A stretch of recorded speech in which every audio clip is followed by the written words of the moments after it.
Si se recuerdan, ya después de la séptima señal, que es la resurrección de Lázaro, ya el punto es cómo vamos a responder a estas señales. La semana pasada vimos cómo María responde en una fe verdadera que da lo más valioso para el Señor, como la multitud responde en una fe emocional clamando Hosana. Bendito el que viene en el nombre del Señor, pero como los fariseos responden y los escribas, no solamente con una obstinada incredulidad, sino con una determinación para matar a Jesús, pero el apóstol Juan sigue expandiendo ese tema de nuestra respuesta a las señales y en los pasajes que vamos a estudiar hoy vemos cómo él también tiene la necesidad de explicar el porqué de la respuesta de incredulidad.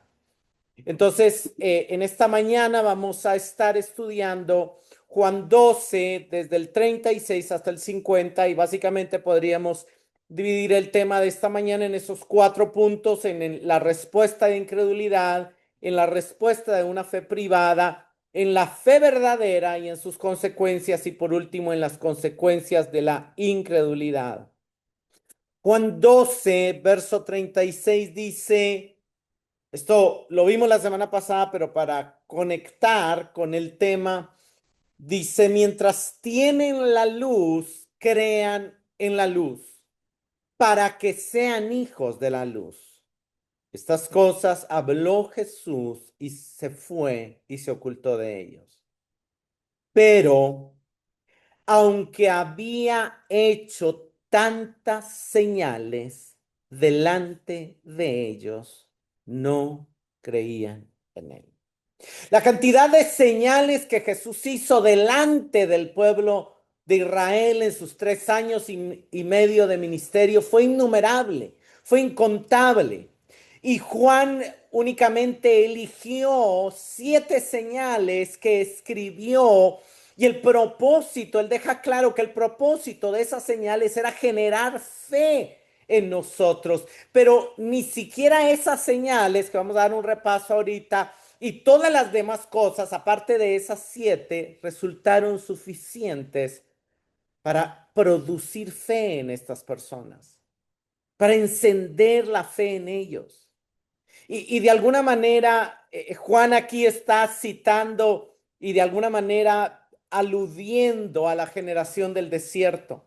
Porque la generación del desierto fue exactamente igual, aunque vieron grandes pruebas, señales milagrosas, demostraciones del poder y grandes maravillas de Dios, no dejaron de quejarse, no se rindieron al Señor, no les fue dado, dice Deuteronomio 23, 3 y 4, una mente para entender, ojos para ver y oídos para escuchar.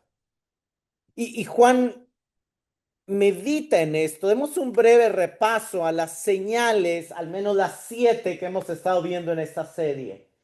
Todas eran cumplimientos de profecías. No hay una señal que no anunciar o apuntar a que Jesús era el Mesías. Cuando Él convierte el agua en vino, está cumpliendo profecías en Jeremías 31, en Oseas 2, donde muestra que Él es el novio que entra en nuevo pacto con su pueblo y viene a convertir su tristeza en gozo. Cuando purifica el templo, es claramente la profecía de Malaquías 3:2, donde Él es el Mesías que viene para purificar a su pueblo como fuego de fundidor y como jabón de lavadores. Cuando sana al niño, está cumpliendo la profecía de Isaías 65 del 20 al 23, donde él está siendo el Mesías que inaugura la era de salud, paz y verdad.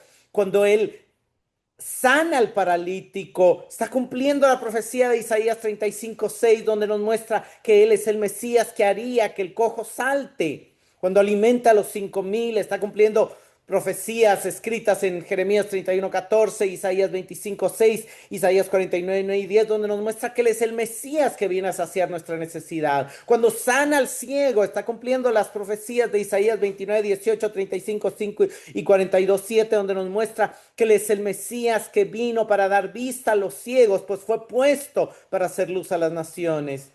Y cuando resucita Lázaro, está cumpliendo la profecía de Isaías 29:16 que dice, tus muertos vivirán, donde nos muestra que Él es el Mesías que viene a dar vida a los muertos. Cada señal era el cumplimiento de un anuncio profético. Y eso debía despertar fe. ¿Por qué? Porque cuando alguien a usted le dice algo y usted va y lo comprueba, usted confía más en esa persona. Esa es la fe. Porque usted dice, lo que esta persona me dijo se cumplió, es cierto. Pero cuando alguien a usted le da una instrucción, y usted va o le cuenta de un lugar y usted va y el lugar no resultó ser lo que le dijeron o le da una receta y la comida no salió con con el sabor que usted esperaba, usted dice, no, yo no puedo seguir confiando en esta persona para recomendaciones de lugares o para recetas de comida o para lo que sea. Pero cuando usted se da cuenta que esa persona sabe de lo que está hablando, usted dice, esa persona es confiable, yo voy a tener fe. Lo mismo debería haber pasado con ellos. Deberían haber visto que Jesús era el cumplimiento mismo del Mesías del que los profetas habían hablado y habían anunciado. Y la respuesta natural debería haber sido fe. Y por eso Juan siente la necesidad de explicar por qué, aunque habían, vean nuevamente, leo de nuevo el verso 37, pero aunque habían hecho tantas señales, aunque había hecho Jesús tantas señales delante de ellos, no creían en él.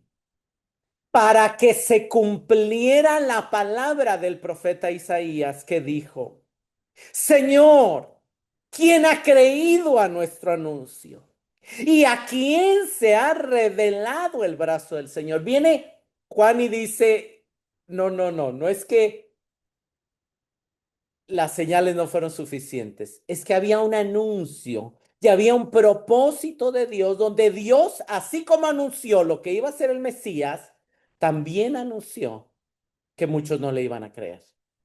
Entonces Juan siente esa necesidad de explicarnos a nosotros por qué tantos judíos no creyeron en Cristo. Y él muestra, nos va a citar dos profecías y vamos a ir primero a esto. Él, primero, hermanos, hay que aclarar algo. No está diciendo que ellos no hayan tenido culpa por su incredulidad, porque el verso 37 muestra que hay una responsabilidad humana. Delante de ellos fueron hechas tantas señales, deberían de haber creído, pero no creían. Sin embargo, aunque son responsables por su incredulidad, Dios ya lo había previsto, Dios ya lo había anunciado. Aunque es una respuesta tan ilógica, es una respuesta que está anunciada en la Escritura. Y él muestra que Isaías profetizó diciendo, ¿quién ha creído? Esto está en Isaías 53, pero veamos el contexto de ese anuncio. Dice Isaías 52 del verso 13 hasta Isaías 53:1, y aquí cabe recordar que originalmente la Biblia no estaba dividida en capítulos y versículos, entonces esto está unido. Oigan esto. Mi siervo prosperará, será enaltecido, levantado y en gran manera exaltado de la manera que muchos se asombraron de ti, pueblo mío. Así fue desfigurada su apariencia más que la de cualquier hombre y su aspecto más que el de los hijos de los hombres. Vean el anuncio, parece contradictorio. Está anunciando que el siervo del Señor va a ser exaltado, enaltecido, levantado, así como Cristo dijo que sería levantado en la cruz, pero levantado para que su apariencia sea desfigurada. Eso no parece exaltación, eso no parece glorificación. Parece haber una contradicción, porque cuando alguien es exaltado, no está siendo desfigurado, no está siendo rechazado. Verso 15, ciertamente la asombrará a muchas naciones, los reyes cerrarán la boca ante él. Porque lo que no les habían contado verán y lo que no habían oído entenderán. O sea, va a pasar algo asombroso, va a pasar algo diferente. La venida del Mesías va a ser inesperada, no se va a ajustar a las expectativas del pueblo. Y ahí es donde vienen estas preguntas. ¿Quién ha creído a nuestro mensaje? ¿Y a quién se ha revelado el brazo del Señor?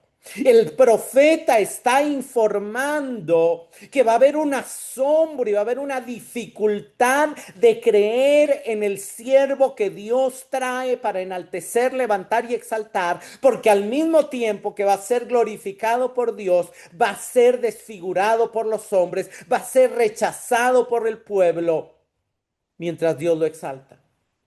Y claramente, quien ha creído a nuestro mensaje es, ¿qué tanta gente creyó en la enseñanza de Jesús? Pocos. ¿A quién fue revelado el brazo del Señor? El mensaje se refiere a la enseñanza y el brazo se refiere a las acciones de poder del Señor, es decir, a las señales milagrosas. Pero precisamente uno de los mensajes de este pasaje es que parte de la exaltación del siervo es la incredulidad del pueblo. Aunque, y nuevamente aquí, nuestra mente no entiende cómo, pero Dios exalta más a Jesús a través de la incredulidad del pueblo. Si el pueblo hubiera creído que era el Mesías, no lo hubieran crucificado. Y si no lo hubieran crucificado, no nos hubiera salvado, pero tampoco hubiera descendido a lo más bajo para luego ser elevado por Dios hasta lo más alto.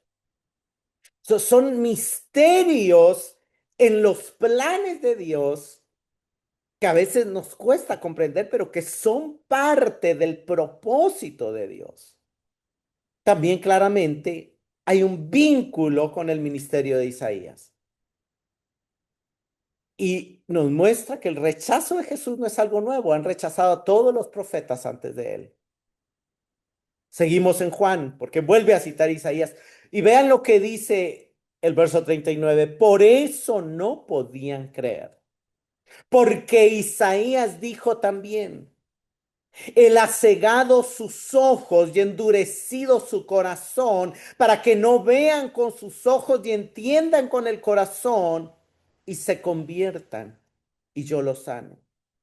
Esto dijo Isaías porque vio su gloria y habló de él. Hermanos, acabamos en la lectura bíblica de leer este pasaje donde Isaías ve su gloria. Y claramente lo primero que Juan nos está diciendo es la gloria que Isaías vio era de Cristo. Fue a Cristo a quien Isaías vio, no al Padre. A veces leemos el pasaje de Isaías y nos imaginamos que está viendo al Padre, pero está viendo a Cristo, porque Cristo es el que da a conocer al Padre, porque Cristo y el Padre son uno. Pero claramente Juan está explicando la incredulidad del pueblo de Israel a través de la predicción, de la profecía de Isaías. Y está diciendo, no podían creer porque Isaías lo profetizó. Está diciendo, aunque nos parezca tan extraña, tan ilógica la respuesta de incredulidad, Dios ya la había anunciado. Isaías ya lo había profetizado. Hermanos, y es interesante y es importante ver este pasaje en su contexto, porque el verso 39 vincula la incredulidad del pueblo con los textos citados, tanto en el verso 38 como en el verso 40, tanto el de Isaías 53:1 como Isaías 6:10, vamos a ver, pero algo interesante es que hay una intervención divina. Él, Dios, ha cegado sus ojos, ha endurecido su corazón, para que no vean con los ojos y entiendan con el corazón. O sea, Dios mismo puso un candado a esa incredulidad. Y vamos a ver un poco a continuación cómo eso funciona. Pero básicamente el apóstol Juan está reivindicando la justicia de Dios al condenar a quienes rechazaron a Jesús y a su ministerio. Vayamos al pasaje de Isaías. Isaías 6:8 al 10 dice, y oí la voz del Señor que decía, ¿quién enviaré y quién irá por nosotros? Aquí estoy, envíame a mí, le respondí.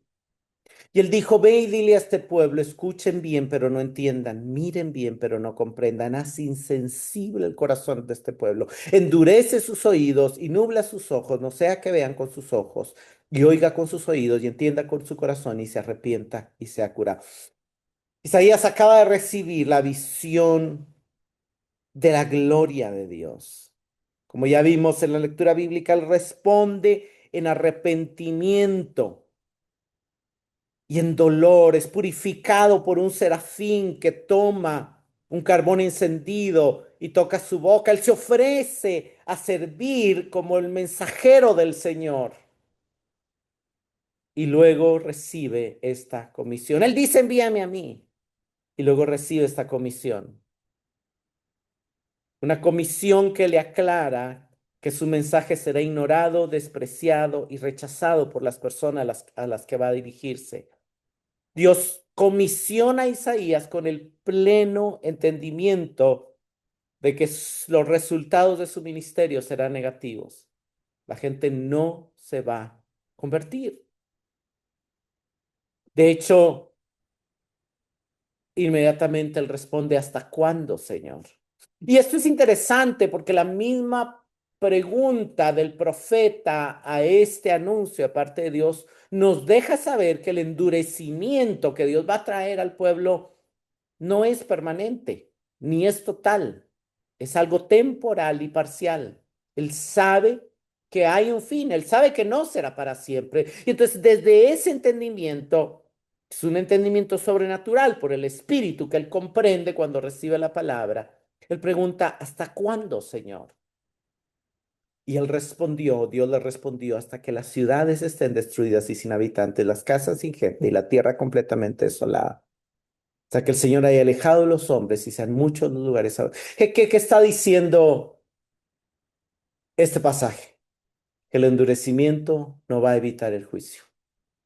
Que el endurecimiento, al contrario, va a terminar hasta que haya pasado el juicio.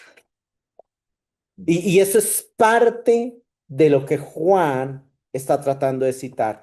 Déjenme mostrarles algo. Isaías, hay algo interesante también, es el contexto. Isaías 1 al 5 establece la idolatría crónica de Judá, la dureza del corazón y la falta de entendimiento espiritual. En el capítulo 1, versos 2 al 4, nos muestra que es un pueblo rebelde que ha despreciado al Santo de Israel. En los versos 9 y 10 nos muestra que en su idolatría e inmoralidad Judá se asemeja a Sodoma y a Gomorra. En el capítulo 5 vemos que la amada viña del Señor no ha producido más que uvas silvestres. Y luego viene el capítulo 6. Es importante, hermanos, recordar, el pecado de Judá ya se venía dando. Y en el capítulo 6, la predicación del profeta no solo va a advertir al pueblo, sino que lo va a confirmar en su obstinada rebelión hacia Dios. Hay algo que teológicamente se llama endurecimiento judicial, que es lo que este pasaje está explicando y que va a ser citado de alguna manera este pasaje en muchos otros pasajes. De hecho, Isaías 6, 9 y 10 cierra sus ojos para que no oigan sus oídos, sus ojos para que no vean, perdón, sus oídos para que no oigan y que su corazón no entienda y se conviertan. Citado al menos 5 veces en el Nuevo Testamento. Es citado en Mateo 13, 13 al 15, Marcos 4, 12, Lucas 8, 10, principalmente cuando le preguntan a Jesús, ¿por qué nos hablas en parábolas? ¿Qué quiere decir este parábolas? Y Jesús le responde, para que se cumpla la profecía del profeta Isaías. Al oír no oirán, al oír oirán, pero no entenderán, y viendo verán, pero no percibirán. Les hablo en parábolas para que viendo no vean y oyendo no entiendan. El punto de las parábolas es que para los que tienen, y cada vez que se dice esto, Jesús dice algo, el que tiene oídos para oír, que oiga. ¿Qué está diciendo? El que tiene oídos pero no quiere oír, no quiere obedecer, no le van a explicar lo más profundo de las parábolas. Pero también este pasaje es citado por Pablo, perdón, por Lucas en Hechos 28, 25 al 28 y en Pablo por Romanos 11, 8, para explicar que Dios permitió la incredulidad de los judíos en el tiempo de Jesús para que el evangelio pudiera ir a los gentiles. Por ejemplo, en Hechos 8. En Hechos 28, 25 dice que cuando los judíos discutieron con Pablo, Pablo le responde diciendo, bien habló el Espíritu Santo por medio del profeta Isaías diciendo, vean a este pueblo que al oír oirán y no entenderán, y viendo verán y no percibirán. Por tanto, esta salvación de Dios ha sido enviada a los gentiles. Y en Romanos 11, 7 y 8 también dice, ¿Por qué lo que Israel buscaba no lo alcanzó y los escogidos lo alcanzaron? Porque estaba escrito, Dios les dio un espíritu embotado, ojos que no ven y oídos que no oyen. El punto es que este pasaje explica cómo el rechazo de Jesús sigue el patrón bíblico del rechazo de los profetas. Y el rechazo de los profetas lo que muestra es que la incredulidad empieza en el hombre, Dios luego pone un candado sobre esa incredulidad hasta que el juicio venga, porque el juicio es necesario para la purificación, para la liberación y para traer una nueva etapa al pueblo de Israel y lo mismo al reino de Dios. El juicio sobre Jerusalén era necesario para que el evangelio se expandiera a los gentiles. Veamos rápidamente un poco, déjenme ir a algunos pasajes, por ejemplo, en Romanos 9 Pablo responde la pregunta, porque a Pablo también le preguntan, y era normal, si usted era un judío del tiempo de Jesús y el tiempo de los apóstoles, pensar, es que no es lógico que si Jesús era el verdadero Mesías, tantos judíos no lo sigan, tantos judíos no crean en él. Entonces, esa era una pregunta que Juan está respondiendo y que Pablo también responde en Romanos 9. Y en Romanos 9 le preguntan a Pablo, ¿falló la palabra de Dios? ¿Falló Dios en cumplir su promesa de salvar a su pueblo? Y Pablo dice, no, no es que la palabra de Dios haya fallado. Le dicen, ¿hay injusticia en Dios? Y Pablo responde, no, no hay injusticia en Dios. Y luego explica esto, y pone a Faraón como ejemplo de lo que le pasó al pueblo de Israel. Romanos 9, 17 y 18 dice, porque la escritura dice a Faraón, para esto mismo te he levantado, para demostrar mi poder en ti y para que mi nombre sea proclamado por toda la tierra. Así que Dios tiene misericordia del que quiere y al que quiere endurece. Aquí Pablo está introduciendo un nuevo concepto que hemos llamado, los teólogos han llamado el endurecimiento judicial. Dios en determinado momento endurece, cierra los ojos, cierra los oídos, endurece el corazón de alguien. Claro, Dios se revela en la escritura como un Dios que se complace y que prefiere tener y mostrar misericordia. Pero cuando hay alguien que se ha obstinado en su dureza, Dios mismo judicialmente, de forma temporal, le pone candado a esa dureza. Y el ejemplo es Faraón, pero también lo mismo le sucedió a los israelitas, a los judíos en el tiempo de Jesús y en los tiempos de los apóstoles. Y el mejor ejemplo, aquí claramente Pablo nos pone el ejemplo de Faraón para ayudarnos a entender. Y cuando nosotros vemos y vamos al Éxodo y vemos la historia de Faraón, en las primeras 6 plagas, la Biblia es clara. Faraón endureció su corazón por sí mismo, bajo su propia responsabilidad y en su libertad. La primera plaga en Hechos 7:14 dice, entonces el Señor dijo a Moisés, el corazón de Faraón es terco, se niega en dejar ir a mi pueblo. En la segunda plaga, Éxodo 7:22 dice, el corazón de Faraón se endureció. En la tercera plaga dice, pero al ver Faraón que había alivio, endureció su corazón y no los escuchó. De hecho, hay en una de estas plagas donde los mismos consejeros de Faraón le dicen, déjalos ir, y él endurece su corazón. En la cuarta plaga, el corazón de Faraón se endureció, Éxodo 8:19. En la quinta plaga, Faraón endureció su corazón también esta vez. En la sexta plaga, pero el corazón de Faraón se endureció y no dejó ir al pueblo. Entonces viene Dios e interviene. Y en la séptima plaga dice, y el Señor endureció el corazón de Faraón. Y a partir de ahí hay varias veces donde ya no es Faraón endureciendo su propio corazón, sino es Dios endureciendo el corazón de Faraón. Pero vean lo que dice Éxodo 9. En el verso 12 dice, y el Señor endureció el corazón de Faraón y no los escuchó, tal como el Señor había dicho a Moisés. Y en el 16 dice, pero en verdad, por esta razón te he permitido permanecer. ¿Qué le está diciendo Dios a Faraón? Yo ya te debería haber matado con tantas veces que has endurecido tu corazón, pero te dejo vivo y no solamente te dejo vivo, sino que le pongo un candado a la dureza que inició en ti para mostrar en mi poder y para proclamar mi nombre en toda la tierra. Y todavía te enalteces contra mi pueblo no dejándolos ir. Claramente ese candado es temporal porque después de la 10ª plaga ya su corazón no está endurecido, Dios ha quitado el candado de su dureza y él también ha abandonado su arrogancia y por fin los deja ir. Pero ¿cuál es el punto, hermanos? ¿Con qué propósito Dios dejó vivo a Faraón y al contrario de matarlo decidió endurecer judicialmente la dureza inicial de su corazón? Con el propósito de mostrar con mayor despliegue su poder y su gloria. Dios pudo haber hecho la primera plaga, Faraón pudo haberse rendido, postrado a Dios y el pueblo pudo haber salido.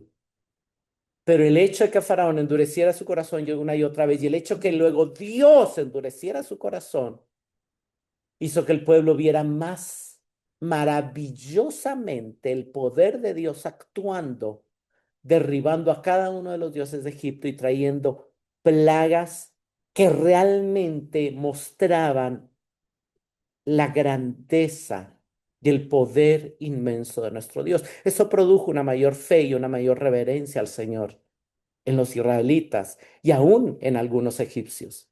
Y el punto de Pablo en Romanos 9 es poner ejemplo, es poner a Faraón como ejemplo de lo que le pasó a los israelitas en el tiempo de Jesús y en el tiempo de los apóstoles. Ahora viene a Pablo y le hacen después otra pregunta, o él mismo responde esta pregunta. Entonces digo, ¿acaso ha desechado a Dios a su pueblo? O sea, como Dios endureció a los israelitas del tiempo de Jesús, es que Dios ya no los quiere como pueblo y ahora solo quiere a los gentiles. De ninguna manera, no, no es que Dios los haya rechazado. Entonces, ¿qué? Aquello que Israel busca no lo ha alcanzado, pero los que fueron escogidos lo alcanzaron y los demás fueron endurecidos, tal como está escrito. Dios les dio un espíritu embotado, ojos que no ven y oídos. Pablo dice, no, no, no, no es que Dios los rechazó, es que se está cumpliendo la profecía de Isaías. Dios los endureció judicialmente. ¿Por qué? Porque en la primera, segunda, tercera señal no se dieron cuenta que Jesús era el Mesías, entonces quizá en la sexta, en la séptima señal, Dios viene y los endurece. En el verso 11 de Romanos 11 dice, digo entonces, ¿acaso tropezaron para caer, hablando a los judíos? De ninguna manera. Pero por su transgresión ha venido la salvación a los gentiles para causarles a celos. Y también ellos, si no permanecen en incredulidad, serán injertados, pues poderoso es Dios para injertarlos de nuevo. Hermanos, la primera respuesta de los judíos a Jesús fue incredulidad, una incredulidad tan obstinada que trajo de parte de Dios un juicio de endurecimiento temporal. Pero ese juicio es temporal y su respuesta puede cambiar si se arrepienten. Pero el punto y la enseñanza es que tanto la fe como la incredulidad están dentro del cumplimiento de los propósitos de Dios. Porque si todos los judíos hubieran creído en Jesús, Él no habría sido crucificado y su muerte era necesaria para nuestra expiación. Y luego de su resurrección, el rechazo de los judíos también obedece al propósito de Dios, porque eso no solo facilita, sino promueve que el mensaje del Evangelio se propague por toda la tierra. Y por eso llegó a nosotros. Hermanos, la propia misión de Jesús a los judíos, aunque aparentemente termina con una nota de rechazo y fracaso, Juan nos está diciendo, sí, muchos no creyeron, pero en realidad esto está dentro del propósito de Dios. La gloria de Dios se ha revelado en Cristo y a través de Cristo, conforme a lo que Juan el Bautista anunció. Él es el Cordero de Dios que viene a quitar el pecado del mundo. Y su perfecta sumisión y obediencia al Padre, a través de las señales mesiánicas, nos muestra que Él es el Mesías. Y aún la incredulidad confirma que Él es el Mesías y que sería difícil que muchos creyeran en su mensaje y se les fuera revelado en él el brazo del Señor. Porque Isaías ya había profetizado ese endurecimiento. Entonces, es impresionante porque Juan está mostrando que una de las respuestas es la incredulidad, pero al mismo tiempo muestran que Dios usa esa incredulidad para traer un mayor despliegue de la gloria de Dios en y a través de la cruz. La incredulidad de los judíos fue necesaria para que Dios mostrara una mayor gloria en Jesús siendo crucificado. Pero claramente una respuesta, y quizá la más común, si lo vemos en número de pueblo, fue la incredulidad. Pero hubo otras respuestas también a las señales. Juan 12:42 nos muestra una respuesta diferente.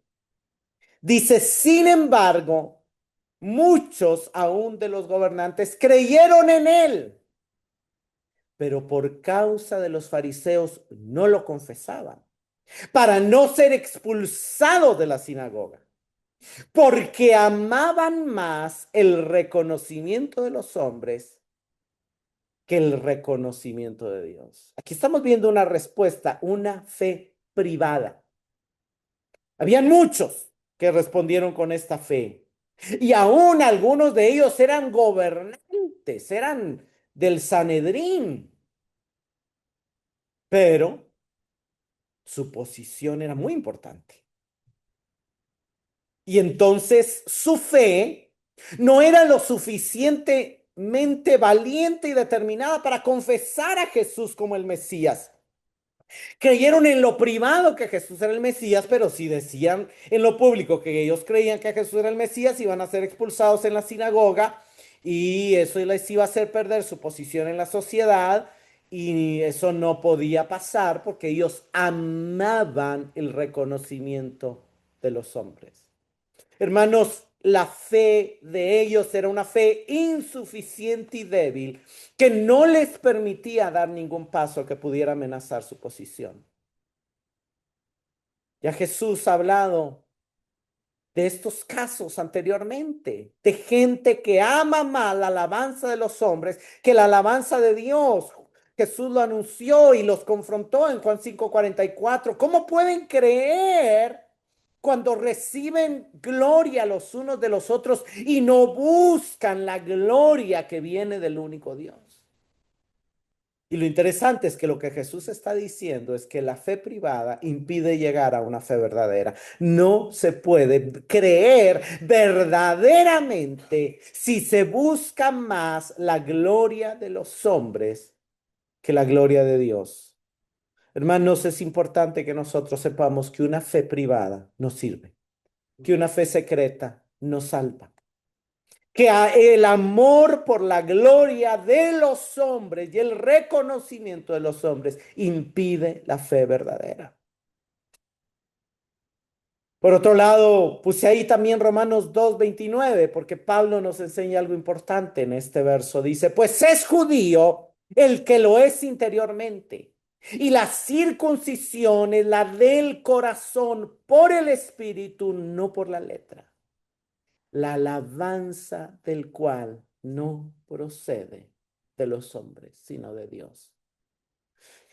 Juan está diciendo que podemos buscar el reconocimiento de los hombres o que podemos buscar mejor el reconocimiento de Dios. Y Pablo nos está mostrando que la alabanza de Dios solamente la reciben aquellos que tienen un corazón circuncidado por medio del Espíritu. O sea, si queremos que Dios nos reconozca, necesitamos ser despojados por el Espíritu de la carne, del exceso de carne en nuestro corazón, el morir a nosotros mismos. Algo de lo que hablábamos el día jueves en el discipulado. Hermanos, ¿qué gloria buscas tú? ¿Qué alabanza buscas tú? ¿Qué reconocimiento buscas tú? Meditemos en eso. Verso 44, pasamos al tercer punto, una fe verdadera y sus consecuencias. Entonces Jesús exclamó, el que cree en mí, no cree en mí, sino en aquel que me ha enviado. Y el que me ve, ve a aquel que me ha enviado. Hermanos, Jesús está dando una y otra vez oportunidades a sus oyentes y está mostrando que Él no es meramente un hombre. Él no es un profeta más. La fe en Él es la fe en Dios mediada por quien es la suprema autorrevelación de Dios, el Verbo encarnado, el Dios hombre, su único Hijo. Y la única posibilidad de creer en Dios es creer a través de aquel a quien Él ha enviado. Si no creemos en Dios, si no creemos en Jesús, no creemos en Dios en absoluto. Y tan estrechamente se identifica el Hijo, la palabra, con el Padre, que ver a Jesús es ver al Padre. Y el que me ve, verso 45, ve a aquel que me ha enviado. Bueno, es algo hermoso, es que una de las consecuencias de la fe verdadera es que nos lleva a una comunión genuina con Dios, con el Dios trino, con el Dios que es tanto Padre como Hijo, como Espíritu. Una fe verdadera genera comunión con Dios.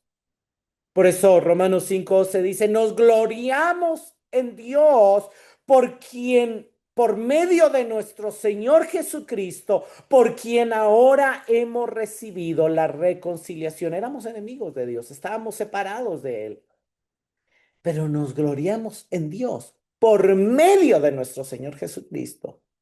O sea, nos gloriamos en la obra de Dios a través de Cristo porque Él nos reconcilió, Él nos volvió a llevar a tener comunión con Dios. Romanos 8:15 y 16 dice, pero ustedes no han recibido un espíritu de esclavitud para volver otra vez al temor, sino que han recibido un espíritu de adopción como hijos, por el cual clamamos, Abba Padre. Y el Espíritu mismo da testimonio a nuestro espíritu de que somos hijos de Dios. Hermanos, fue Cristo quien permitió la reconciliación y la adopción, pero fue el Padre el que nos adoptó y es el Espíritu el que nos da testimonio de ser hijos. Vemos nuevamente esa obra trinitaria de cómo la fe verdadera nos conduce a una comunión con Dios y no solamente a tener comunión con Él,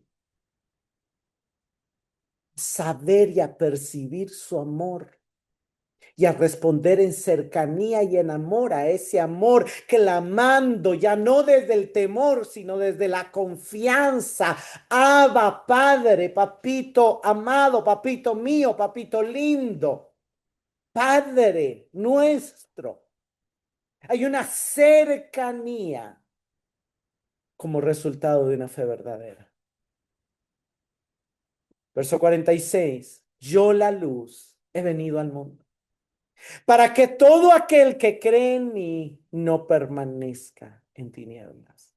Hermanos, creer en Jesús es creer en la luz y es tener una puerta para salir de la oscuridad, de las tinieblas, del entenebrecimiento, de la ceguera, de la insensatez, de la falta de entendimiento.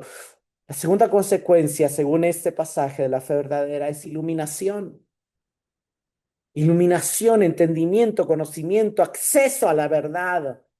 Con 1:18, nadie ha visto jamás a Dios, el unigénito Dios que está en el seno del Padre, Él lo ha dado a conocer. No, la única manera de conocer a Dios es a través de Cristo, porque solo Cristo da a conocer a Dios.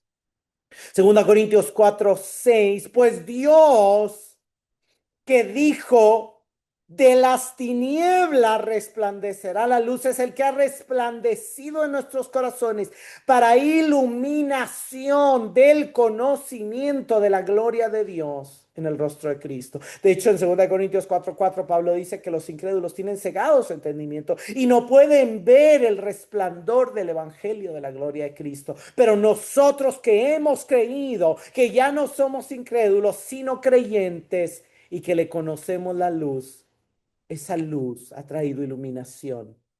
¿Y sabe qué nos ilumina? ¿Qué hace esa iluminación? Nos permite conocer la gloria, el amor, el poder, la majestad, la grandeza de nuestro Dios a través de la obra y del rostro de Cristo, a través de la vida de Cristo. Hermanos, una fe verdadera despierta en nosotros una admiración por la hermosura de Dios y una necesidad y un deseo por conocerle más, por conocer más de su grandeza, de su poder, de su majestad, de sus atributos, de sus perfecciones, de sus obras, de sus planes, de sus propósitos. Despierta en nosotros un anhelo por el cielo, un anhelo por la gloria, un anhelo por la eternidad, un anhelo por pasar tiempos con Él. Ese anhelo que está conectado a la comunión y también a la iluminación. Queremos estar con Él y sentirle, pero también queremos conocerle más, queremos oírlo, queremos conversar con Él, queremos escucharle a través de la palabra. La fe verdadera nos trae, nos acerca a Dios a través de Jesús. Y sin embargo, también hay consecuencias de la incredulidad o de la fe privada y pasajera. Si alguno oye mis palabras y no las guarda, yo no lo juzgo, porque no vine a juzgar al mundo, sino a salvar al mundo. El que me rechaza y no recibe mis palabras, tiene quien lo juzgue. La palabra que he hablado, esa lo juzgará el día final. Hermanos, muchos oyeron a Jesús y muchos hoy vieron sus señales y muchos, como nos decía el verso 42 y 43, creyeron en él, pero no lo confesaron. Oyeron la palabra, pero no la guardaron. Y Jesús está diciendo, solamente el oír no es suficiente, la fe emocional y privada no son suficientes, porque la fe verdadera también es obediente, no solo oye, también guarda, también obedece. Hermanos, cuando alguien se pierda, cuando alguien esté en el día del juicio, no va a decirle Dios, es que no, la misma palabra que oyó, antes de que Dios le diga absolutamente nada, él va a decir, la persona que se pierda va a decir, "¡Ah! Yo oí, yo lo supe, a mí me dijeron que la misma palabra, el mismo recuerdo de la palabra que oyó lo va a condenar, se va a sentir terrible por no haber creído, por no haber oído la misma palabra, dice Jesús. Esa los juzgará el día final. Todos los que oyeron presencialmente a Jesús y no oyeron van a recordar en ese día. Y el primer juicio que una persona va a oír el día de su muerte, el día del juicio, no va a ser Dios diciéndole eres culpable, va a ser la misma palabra y el mismo autoconocimiento al despertar del otro lado de decir qué bruto fui en no aprovechar la oportunidad de salvación que se me presentó. Qué terrible el que yo no haya creído cuando escuché, cuando vi, cuando se me dijo. Hermano, el que se pierda, no se perderá porque Cristo no lo quiso salvar, sino porque decidió rechazar y no recibir y no obedecer las palabras de Cristo. Claramente, las consecuencias de una fe privada, de una fe emocional, de una fe pasajera, de una fe que dice creer, pero que no obedece, que no se acompaña de obras, será condenación y perdición el día del juicio final. La misma palabra lo juzgará. Cristo nos recuerda que Él no vino para juzgar, Él vino para salvar. Cristo vino para salvarte a ti, para salvarme a mí. Pero necesitamos responder en fe a sus palabras si queremos ser salvos. Si solo oímos las palabras y no respondemos en fe, aunque Él haya venido para salvarnos, la salvación no va a llegar. Aunque la estamos rechazando. Hermanos, necesitamos, en lugar de rechazar, recibir, abrazar, aceptar y obedecer sus palabras. Y el capítulo termina con las consecuencias de la incredulidad y con la autoridad que está detrás de todo el mensaje y las señales de Jesús. Porque yo no he hablado por mi propia cuenta, sino que el Padre mismo me ha enviado, me ha dado mandamientos sobre lo que he de decir y lo que he de hablar. y sé que su mandamiento es vida eterna. Por eso lo que yo hablo, lo hablo tal como el Padre me lo ha dicho. Hermanos, la razón por lo que las palabras de Cristo son tan definitivas y amenazan a los incrédulos con juicios, porque no son las palabras de un hombre, son las palabras de Dios mismo, son las palabras del Padre. Jesús no habló como hombre. Jesús habló de parte de Dios, no por su propia cuenta. Él vivió su vida y ejerció su ministerio y compartió sus enseñanzas en perfecta obediencia al Padre. Y el verso 50 es hermoso, porque el mandato de Dios que respalda la revelación de quién Jesús es y lo que es enseña, conduce a la vida eterna. El anhelo de Dios es salvarnos, es darnos vida eterna. Y como Él sabe que la vida eterna depende de la fidelidad del mensaje y de la obediencia al Padre, por eso dice Jesús, lo que yo hablo, lo hablo tal como el Padre me lo ha dicho. Hermanos, ¿por qué yo predico la Biblia verso por verso? ¿Por qué en esta iglesia predicamos la Escritura? Tal como la Escritura está escrita. Porque creemos que es la misma palabra de Dios que conduce a la vida eterna. Y por eso procuramos hablar tal como lo que está escrito. Es importante saber que su mandamiento es vida eterna. Jesús mismo era la autorrevelación de Dios y la palabra de Dios es la autoexpresión de Dios.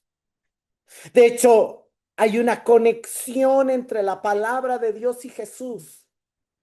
Si no fuera por la Biblia, no sabríamos de él.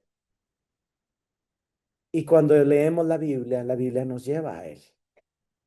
Si alguien estudia la Biblia y no lo lleva a Jesús, la está leyendo mal.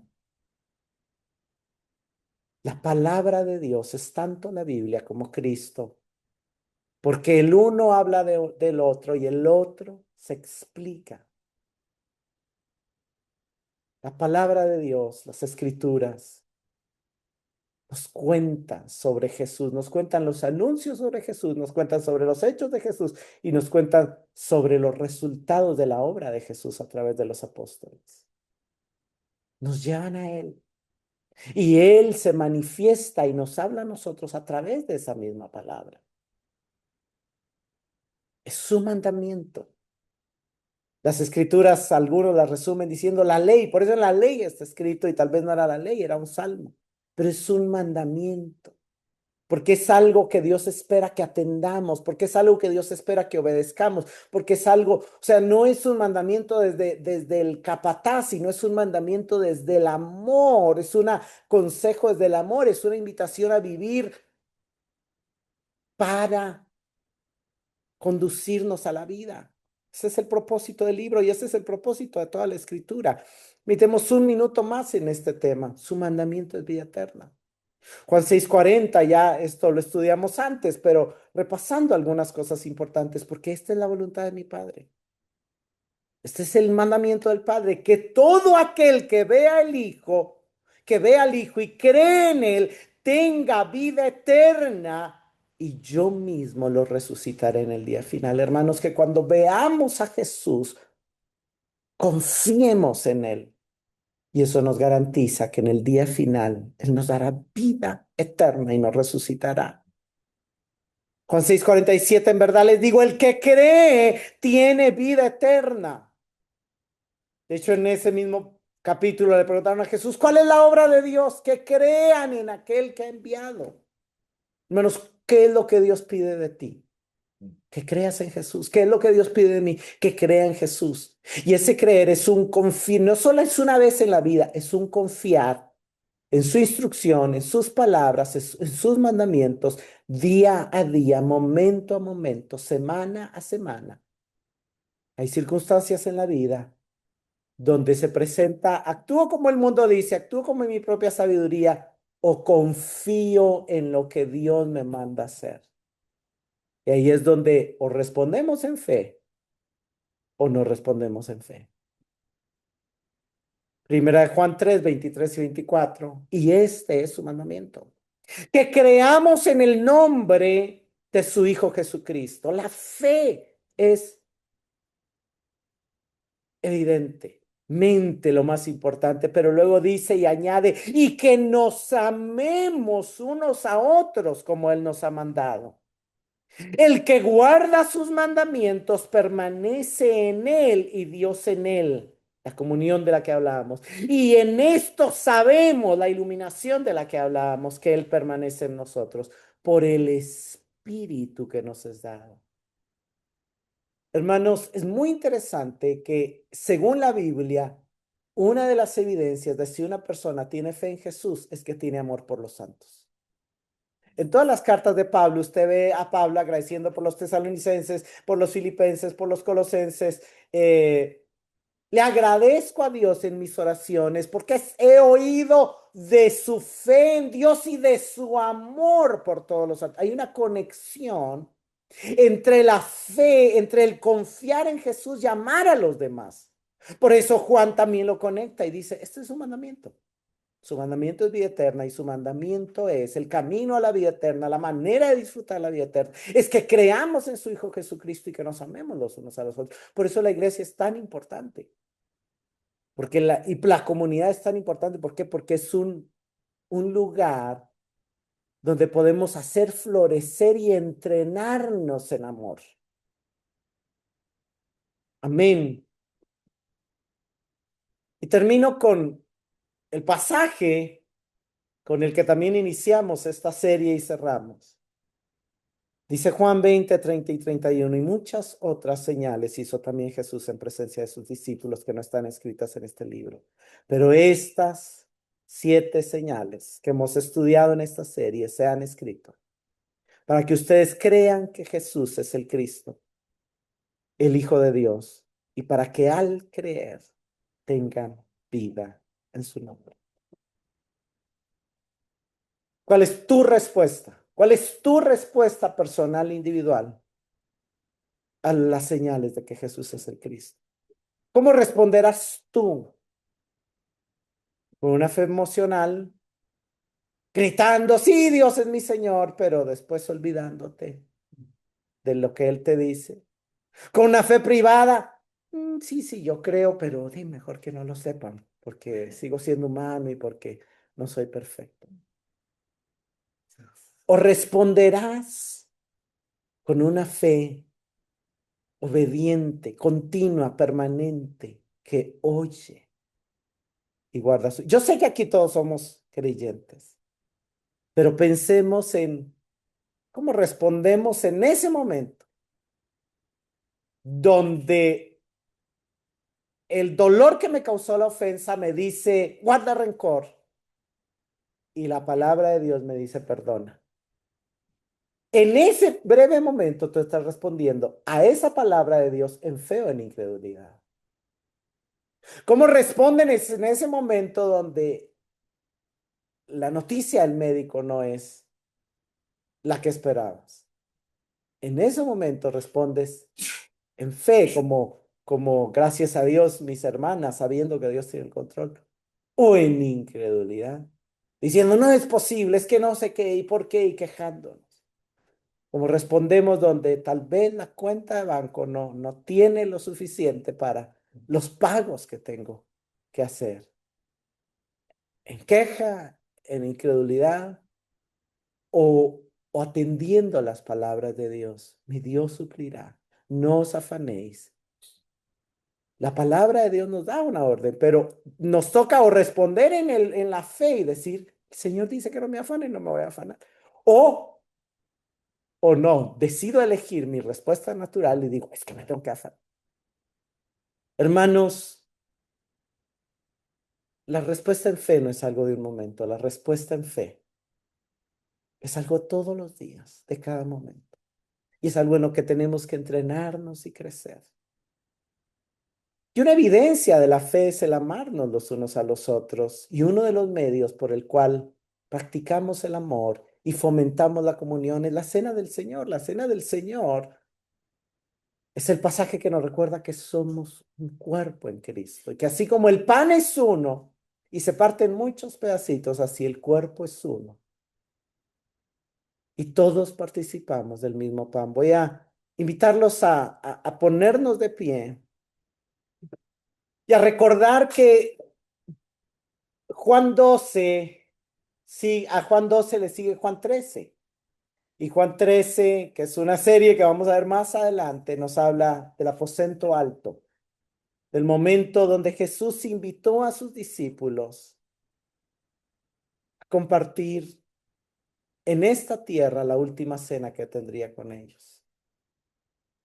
Pero claramente antes de esa invitación, ellos también fueron testigos de las respuestas de incredulidad, de las respuestas de fe privada, de las respuestas de fe emocional. Y ellos mismos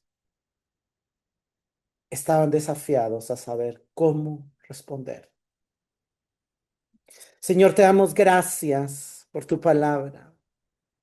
Te damos gracias por cada una de las señales que tú hiciste, que nos ayudan a creer que tú eres el Cristo, el Hijo del Dios viviente. Te damos gracias, Señor, porque nos ayudas a entender que una respuesta en fe verdadera es una respuesta de obediencia, es una respuesta de comunión contigo, es una respuesta de un anhelo ardiente de ser iluminados y de crecer en conocerte más. Y nosotros te suplicamos, Señor, que nos ayudes a tener esa respuesta correcta, una respuesta de fe, de confianza, de perseverancia firme ante las diferentes circunstancias de la vida. Y mientras te pedimos también, Señor, te damos gracias por la iglesia. Te damos gracias por la invitación a tu mesa. Te damos gracias por el llamado que también tu palabra nos hace a que cada vez que vamos a compartir del pan y de la copa, nos examinemos a nosotros mismos para que podamos discernir tu cuerpo, recordar el hecho de que somos un cuerpo en ti. Haznos crecer en amor los unos a los otros. Que nuestra fe en ti se demuestre en que nos amamos los unos a los otros. Porque es la evidencia de que somos tus seguidores. Meditemos un momento en nuestra intimidad. ¿Cómo ha estado nuestra fe en el Señor y cómo ha estado nuestro amor unos con otros? Y mientras meditamos, estamos invitados a participar del pan y de la copa. Y quiero invitar a Mauricio y a Eric que nos ayuden mientras nos preparamos para este momento.